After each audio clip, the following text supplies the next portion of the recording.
thank President of the Commission for all the personal effort that he has put into getting this deal done. And I want to stress that this is a great deal for our country, for the UK. I also believe it's a very good deal for our friends in the EU. And what it means is that we in the UK can come out of the EU as one united kingdom. England, Scotland, Wales, Northern Ireland together. And it means we can decide our future together. We can decide, we can take back control, as the phrase goes, of our money, our borders, our laws together. And we will be able to do free trade agreements around the world. And we can also build now, after 3.5 years, we can build now on our relations with our friends and partners in the EU. And it will be a very exciting period now, as it were, to get to that, the positive side of that project. The extraction having been done, the building now begins. And I'm very confident that when my colleagues in Parliament study this agreement, that they will want to vote for it on Saturday and then in succeeding days. This is our chance in the UK as Democrats to get Brexit done and come out on October the 31st. This is our chance to focus on our priorities, the people's priorities, the NHS putting 20,000 police on the streets, lifting up funding of education across the country, the biggest expansion of the living wage. Those are the things I think the people of our country want us to be focusing on in addition to Brexit. We've been at this now, as I say, for 3.5 years. It hasn't always been an easy experience for the UK. It's been long, it's been painful, it's been divisive. And now is the moment for us as a country to come together. Now is the moment for our parliamentarians to come together and get this thing done. And, as I say, to begin building a new and progressive partnership with our EU friends, with whom, of course, we share so many priorities. Now, I have to go to dinner. I'm late, fairly soon, but I'm told to keep this very tight indeed.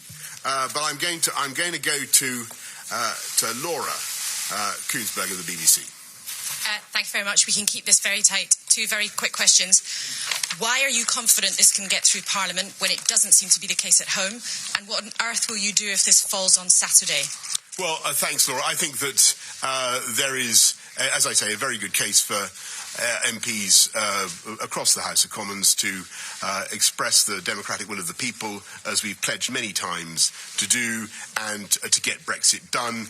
And as I have never tired of telling you, and I repeat again, I don't think there is any case for delay. We should get on and get it done by October the 31st. Robert.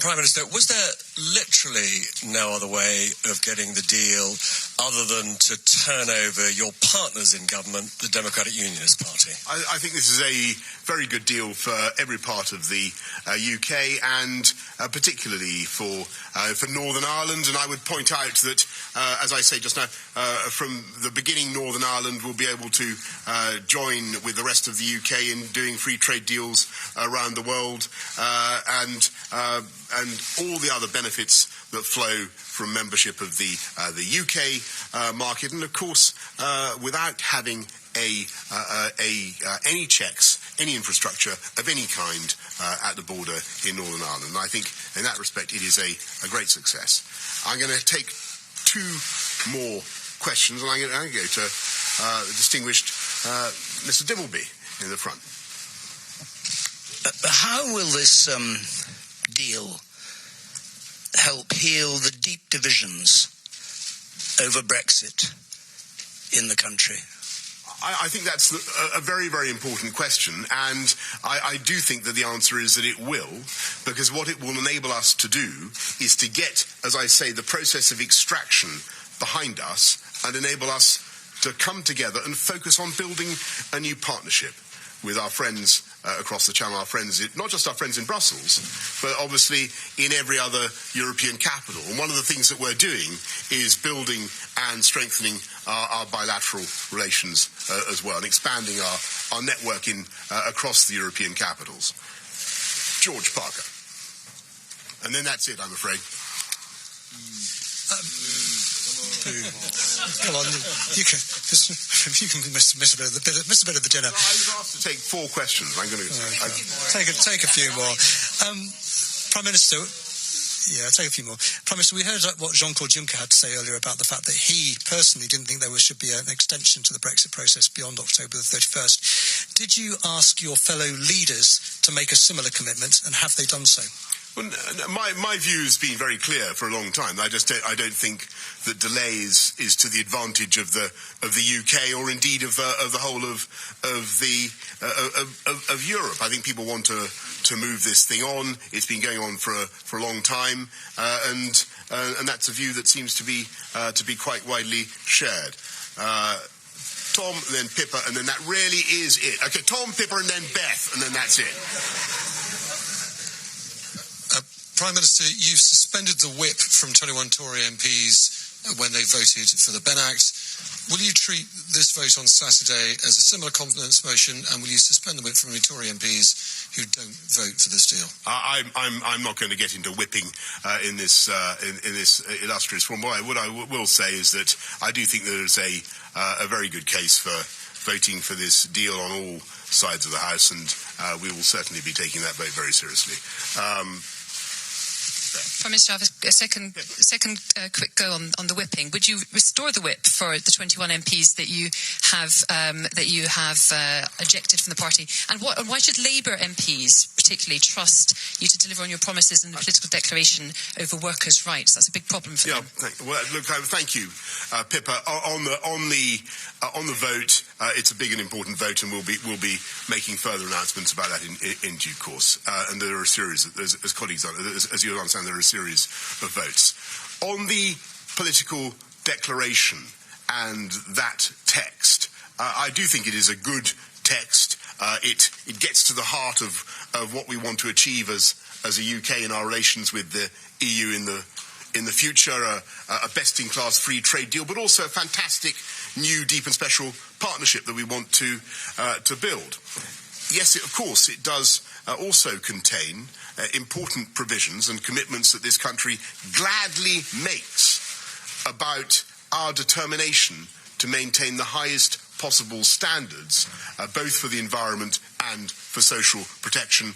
We make those commitments gladly, and they're entirely right for our country to do. Beth, positively last question. Thank you. Prime Minister, Nigel Dodds said earlier today that you were too eager by far to get a deal at any cost, and the cost has been their support. You have the deal, but you don't have the votes. Your predicament no better than Theresa May's. Are you making the same mistakes that she did? Well, I think, as I say, thanks, Beth, I think that this is a very good deal. I'm very confident that when MPs of all parties look at this deal, they will see the merit of supporting it, getting Brexit done on October the 31st, and honouring the mandate of the people, honouring the promises that were made repeatedly by parliamentarians to the people to get Brexit done, and giving us all a chance to move on. I think the imperative is very, very strong. The opportunity is great, so let's do it. Thank you all very much. Thank you. Thank you. Thank you.